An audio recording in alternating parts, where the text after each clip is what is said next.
Vandy and LSU are about to clash in Nashville. Yep, you heard that right. And most people are thinking, oh, LSU is probably expected to win. No, Vandy's expected to win by 3.5 points is the line currently. I had to look that one up. Injuries. LSU's got a few more injuries to key players, but most of them are expected to play.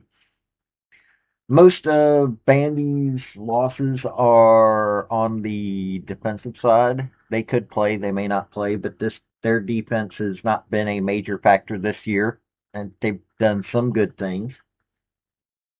But basically, LSU Tigers are going into Nashville to play the Vandy Commodores, and the Doors are looking like the better team, even with the injury report. I'm looking at this going, I don't even know where to begin. I like Clark Lea. I like what he's done for the program. I'm not sure about Brian Kelly. I'll be perfectly honest with you. I'm neither here nor there on Brian Kelly, but I like LSU. Have got a warm spot in my heart for the LSU Tigers. They have the women's gymnastics team that I root for in SEC play. So we're going to take a look at this game. We're going to take a look at these two teams because, well, both of them are 5-1. Both of them are ranked. It's going to be a top 20 clash. LSU's got to prove that they've not been scamming people. Vandy is, well, wanting to prove that they're Vandy of old. So let's look at this game. Hit like and subscribe if you like SEC football. Hit like and subscribe if you like college football, period. Also, hit like and subscribe if you like college sports because I cover those things. Now, hit like and subscribe and let's go. Hey folks, this is Paul with Redneck Sports. I want to thank you for viewing my video, and I want to give you one thought process. There was a famous coach at the University of Tennessee by the name of General Robert Neyland. He had 6 maxims, but number 2 maxim is what everybody should apply to their life. Play for and make the breaks. When one comes your way, score. That's how to live your life right there. Okay, so Garrett Nussmeier, 135 of 204, 1,413 yards through the air. He's 66.2 completion rate, 9 touchdowns, 5 interceptions. Been sacked 7 times. Aiden Durham, 67 carries, 283 yards, 2 touchdowns. Jawan Johnson, 27 for 136, 2 touchdowns. Harlem Berry, 1 touchdown. Michael Van Buren Jr., 1 touchdown. Garrett Nussmeier's rushed in for a touchdown. So they got 7 touchdowns on the ground. 10 through the air. Barry and Brown has got 1. Bauer Sharp's got 1. Xavier Thomas got 2. Kyle Parker's got 2. Tradez Green, 2. And Nick Anderson's got 2. So there's your 10. So 7 on the ground, 10 through the air. Not a high scoring offense here. Defense, not a bad defense. They got 16 tackle. They got 16 sacks. They got 28 pass deflections, 8 interceptions. One of them went back for a score. 2 forced fumbles, 2 fumble recoveries. Not bad on the line. Really good on if you get in there deep, get in their secondary. Now, West Weeks, 40 tackles, linebacker, 40 tackles, half sack. AJ Halsey. Now here he's a safety. That's not a good thing when you're second. The second and fourth leading tacklers are safeties. 39 tackles, 1 pass deflection, 1 interception, 10 yards, and a forced fumble. Devon Keys, 31 tackles, half a sack, 1 pass deflection. Tamarcus Cooley, a safety, 31 tackles, 2 pass deflections, 2 interceptions. If you've got to get this much production out of your safeties, there's a problem. The offense is low scoring compared to what they should be. Penalties 41 for 372, 62 yards per game, so they're not a disciplined team. In all honesty, they're not scoring. I mean, 10 touchdowns through the air and five interceptions. So you're throwing two touchdowns basically and throwing an interception. The sacks only seven. I mean, you're 6 games into it, so 7 sacks is not bad at all.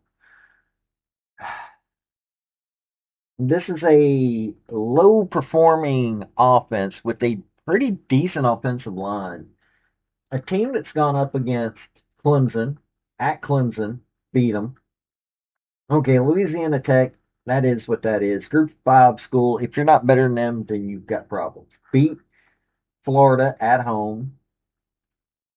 Southeast Louisiana, that is what that is. Then you lose to Ole Miss, and you beat a a Lenore Sellers, a South Carolina without Lenore Sellers, and you're not scoring. This is a slight problem. But let's take a look at Vandy.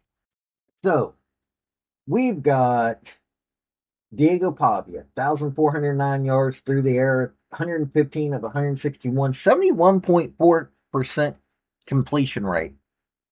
That's pretty good. 14 touchdowns through the air, only four interceptions, only been sacked 4 times.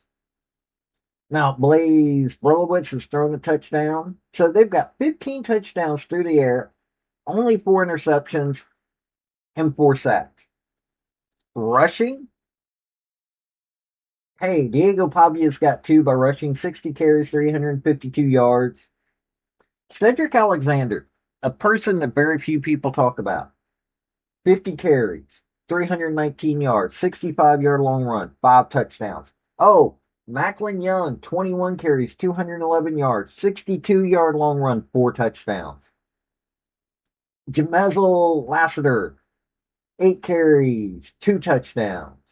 Blaze Brolowitz got a touchdown on the ground. Trey Richardson, 4 carries. Wait a minute here. I got that one wrong. AJ Newberry. I am sorry. 12 carries. AJ Newberry, 12 carries, 3 touchdowns. Drew Dickey, QB3, 3 carries, 1 touchdown. Junior Sherrill, a wide receiver that's only had 2 carries, 1 touchdown. So 19 touchdowns on the ground. Yep, you heard that right. With 15 through the air. Junior Sherrill, by the way, 23 catches, 274 yards, 5 touchdowns. Eli Stowers got 25 catches, 323 yards, 2 touchdowns. I'm not even going to go into it. So 19 touchdowns on the ground, 15 through the air. High scoring offense right here. And you're thinking, well, who have they played? Charleston Southern, they beat. Virginia Tech, at Virginia Tech, they beat. A South Carolina with Lenore Sellers for part of the game because, well, Vandy injured them. They beat Georgia State really high, beat Utah State, which is actually a low key interesting team, and they lost to Vandy. So this is another team that's got to prove that they're not, just milking lower ranked or worse teams. Now, they got 18 sacks on opposing quarterbacks. They got 17 pass deflections, 4 interceptions. So their secondary, their pass defense isn't as good, but they're doing decent on the line. 7 forced fumbles, 6 fumble recoveries. CJ Hurd, safety. So this is part of the problem. Here, you know what I was saying about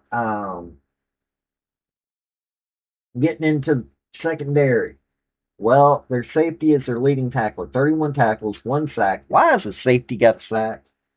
1 interception.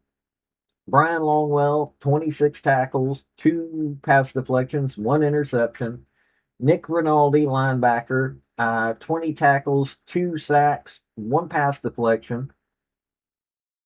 So they've got an okay defense, not spectacular, but they're also doing the job. Not quite like LSU, though. LSU's doing some work. And penalty wise, Vandy is 44, a 408, 68 yards per game, so they're not disciplined. So you've got a really high scoring offense, a decent defense, not so disciplined of a team, a good offensive line. This looking to be a pretty good Vandy team. Really good Vandy team, actually. So I'm looking at these two teams. Pretty a good defense with a low scoring offense, with a high scoring offense with an okay defense. They're actually not a bad defense at all at Vandy. But LSU's got a better defense. But offensively, hmm, LSU's got the worst offense. Not thought I'd say that anytime in the near future. I'm looking at this game, and both these teams, I heard somebody say, oh, people can't be fans of a conference. I am. I like SEC. I also like AC, the AAC, not the ACC, but the American Athletic Conference. But SEC will always be my number one choice. And Vandy, well, it's Vandy. I mean, you kind of feel for them at times, and them getting a winning season is actually pretty wild, and I like it. And LSU is, well, LSU. There's some connections I'll have with LSU, and I love, and I've always liked me some purple and gold. But I'm going to go with Vandy. They're at home. They can score at will. They can, and LSU, if it comes down to it, Garrett Nussmeier cannot get the ball into the uh, end zone all that often. I'm thinking this is Vandy. I do. I think that Vandy's going to win this game. So you tell me what you think, but that's what I think. I really do. I think Vandy's got this. It's not going to be an upset, even though technically LSU's higher ranked. It's not really going to be an upset. But wow, anchors up. This has been Paul with Redneck Sports. Y'all have a good day now. Bye. I want to thank you for watching my video. And if you like what you saw, like, subscribe, and comment. Y'all have a good day now.